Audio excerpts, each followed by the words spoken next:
بفرمایید.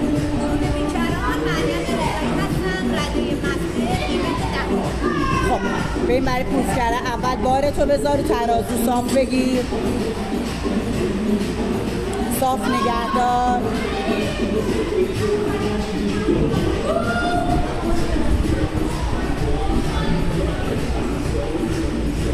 16 کیلو همونجا نگه دار. خوبه، بذار رو زمین. آماده برای راند آخر، واسه ببینم. 10 کیلو، 5 کیلو، 1 و 25، 1 و 25، 2 و نیم، 2 و نیم. بلند تا آخره. 10،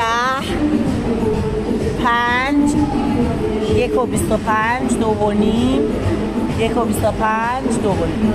خب الان میخوای چند بزنی؟ الان 45. خیلی خب، یه 2 تا 10 رو بنداز و 50 رو. بقیه‌اش هم فعلا جلوی دست و پات بردار.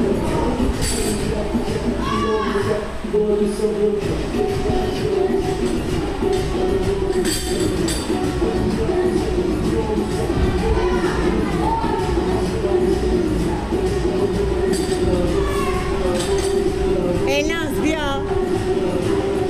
تموم شد، پیشتو برم. تموم شد، سری وسایل جمع بکنن، همه نفری دوشک بیارن. 20 تا سیپاک میزنیم، 20 تا بی آب پای راست، 20 تا بی آب پای چپ تا تایم تموم شد.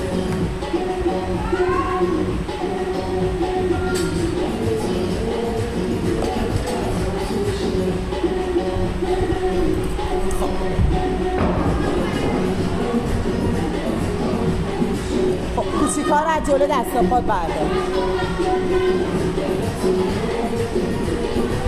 نفس بگیر.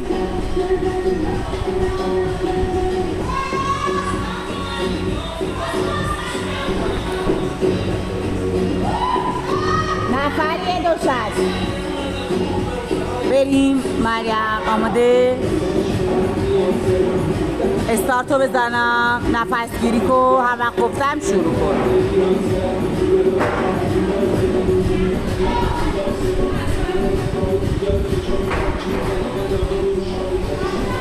سه، دو، یک، برو. قوس خوب بده.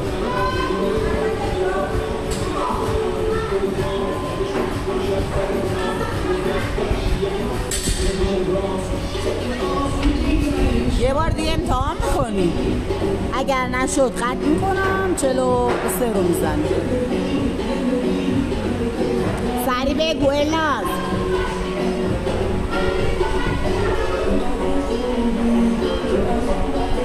ببین فقط ضربه خوب، زیرگیری، سرعتی، ذهنتو باز کن. آماده؟ قوس خوبه به کمرت بده، گرد نزار بشه. 3، 2، برو.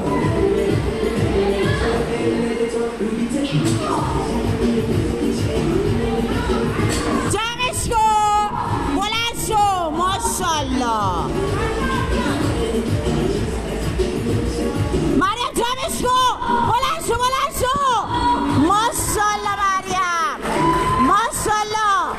بزن بالا، بالا، نگردار.